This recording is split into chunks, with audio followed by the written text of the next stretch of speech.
Le 22 septembre 2024, je suis allé à la rencontre des artistes au Salon d'Art de Valmy, sur la commune d'Argelès-sur-Mer, organisé par l'ARG, autant dire l'association artistique Argelès-sur-Mer. Le Salon d'Art est un lieu d'échange entre artistes, entre passionnés et entre visiteurs qui ont parfois des discussions très tumultueuses et bruyantes. En quête d'imaginaire, je suis allé à la rencontre de Danielle Marquette. Pseudo Elena. D'accord, merci. Je suis devant tes œuvres que j'admire depuis hier, parce qu'elles sont particulières, elles sont très colorées et très fantastiques, un peu fantasmagoriques aussi. À quel âge tu as commencé à peindre ? J'ai commencé à prendre des cours dans divers ateliers, une vingtaine d'ateliers à Angers, les beaux-arts y compris, voilà. Et j'ai toujours eu cette envie, mais j'ai vraiment concrétisé quand je suis arrivée à Argelès il y a 10 ans, voilà. Et c'est là où j'ai découvert que que mon dessin venait de l'écriture. Et je fais mon dessin, en fait, c'est de l'écriture imaginaire. Quelles sont tes inspirations ? Tes influences ? Aucune influence, c'est dans ma tête. D'accord. Voilà, c'est de l'imaginaire pur. Les dessins, ils viennent en fonction des espaces, en fonction de la couleur, en fonction des formes. Mais j'en reviens toujours à l'écriture. La base, c'est l'écriture. Et je fais du dessin par rapport à mon écriture. D'ailleurs, le tournesol s'inscrit dans mon écriture. Les pieuvres également. Parce que c'est des formes rondes. En fait, je les écris. Mon dessin est écrit. Il y a plein d'inscriptions là, ici, là. Oui. Là, ici Et j'adore écrire. J'aime la calligraphie, j'aime la couleur, évidemment. Alors moi, je te dis, mes préférés, c'est celui-là et celui-là. Va savoir pourquoi. Je ne sais pas, c'est peut-être les petits personnages, les discussions. On pourrait se demander qu'est-ce qu'elles discutent, les demoiselles, là. Ou même tout le monde. Ils discutent de quoi ? Du plat qu'il y a devant ou d'autres choses ?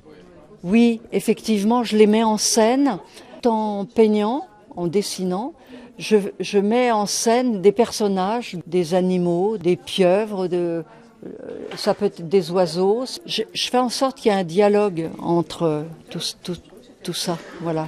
Un dialogue entre ces formes bizarres. Là, j'ai mis un singe que j'ai créé comme ça parce que je ne savais pas comment m'en sortir. Et puis là, tu vois ça, le poisson, là, j'ai mis une main. C'est difficile d'expliquer parce que moi-même, je raconte une histoire, mais après, c'est au spectateur de ressentir ce que tu vois. Il y a des petites créatures aussi. Qui viennent s'inscrire. Ça vient automatiquement, si tu veux. Je les découvre en faisant dans la forme, là, la petite tête grise, là, qui discute avec le vase, avec une petite, je sais pas quoi. Il dialogue, là, il y a un dialogue. Il y a un dialogue, en fait, entre tout ce monde, fantasmagorique, d'ailleurs. Et puis en plus, il y a une sacrée différence, hein, parce que ça, c'est tes deux dernières œuvres, finalement, avec le reste. Oui. Qu'est-ce qui a fait que d'un coup, tu es passé de ça à ça ? Eh bien, si tu veux, ça a évolué. J'ai fait ça il y a à peine 10 ans. Ça, c'est mes débuts, où j'ai concrétisé ce que je voulais faire, c'est-à-dire les tableaux. Au départ, j'ai cherché, avant d'arriver à ça. J'ai cherché, tu vois, et comme j'ai fait pas mal de modèles vivants, il y a des femmes, j'aime beaucoup aussi les formes arrondies, les femmes, les vases, tout ce qui est rond, les pieuvres, j'invente pratiquement tout. Maintenant, tu vois, le tournesol, j'ai fait des stages et je suis allée dans des champs de tournesol et j'ai dessiné des tournesols pendant une journée. Et après, je me suis approprié le tournesol. Il est devenu le mien, avec mon écriture. Et c'est ce que je cherche, tu vois, que ça devienne moi par rapport à peu importe le sujet, il faut que ce soit mon écriture que je retrouve dans tout ce que je fais. Et donc tu vas faire une série comme ça ou c'est les deux Je vais continuer dans cet esprit-là, mais je peux très bien, par exemple, mettre de l'écriture au travers, tu vois, rajouter des écritures. D'accord.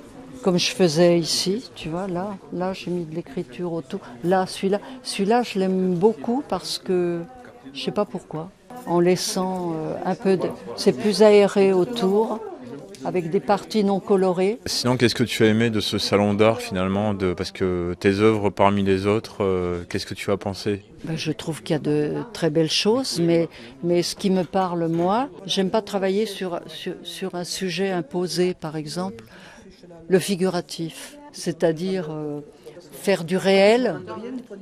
Je peux pas faire du réel. Tu vois, si j'essaye de copier, par exemple, une fleur, peu importe, il n'est pas à moi. Donc je le fais plusieurs fois, une dizaine de fois, et après ça devient le mien. Mais je peux pas partir, par exemple, si je veux faire un papillon. Tu vois, au départ, je vais bien le dessiner pour voir comment ça fonctionne. Et petit à petit, je vais le faire plusieurs fois. Puis après, il devient à moi. Ça devient le mien. Alors je vais te poser deux petites questions encore, si tu me permets. Pour toi, qu'est-ce que l'imaginaire? L'imaginaire, ben, c'est ce qu'on a dans la tête, c'est ce qu'on peut inventer. C'est inventé tout ça, tu vois. Le singe, je l'ai inventé. Enfin, en fait, l'imaginaire, pour moi, c'est comment je vois les choses par rapport à mon imaginaire. Je les adapte à mon imaginaire, du réel imaginé. Je veux sortir du réel. Pour toi, l'imaginaire, dans ta vie de tous les jours, qu'est-ce qu'elle t'apporte? Ben, ça m'apporte ma façon d'être, me comporter. On me dit toujours, t'es tout, enfin bref, d'après les réflexions des gens, il doit transparaître quelque chose de pas commun, enfin, tu vois. Mais qu'est-ce que le commun? Je ne sais pas. On est commun pour son propre soi, mais après les autres, finalement, on s'en fout, quoi. Oui, on s'en fout. Oui, oui, oui. J'essaie de rester ce que je suis. Ça plaît pas, c'est pas mon problème. J'essaie d'être comme je suis, même si on me critique, même si je veux pas changer, en tout cas. Où est-ce qu'on peut te suivre sur les réseaux? Sur Instagram, Facebook. Nous arrivons déjà à la fin de cet entretien avec Danielle Marquette, que je remercie beaucoup d'avoir répondu à mes diverses questions. Elle a pu présenter ses diverses œuvres qui étaient exposées donc au Salon d'art de Valmy, organisé par l'ARG, Association artistique d'Argelès. Sur ce, je vous souhaite une bonne journée ou une bonne soirée, et à très bientôt dans la zone imaginaire, bien sûr.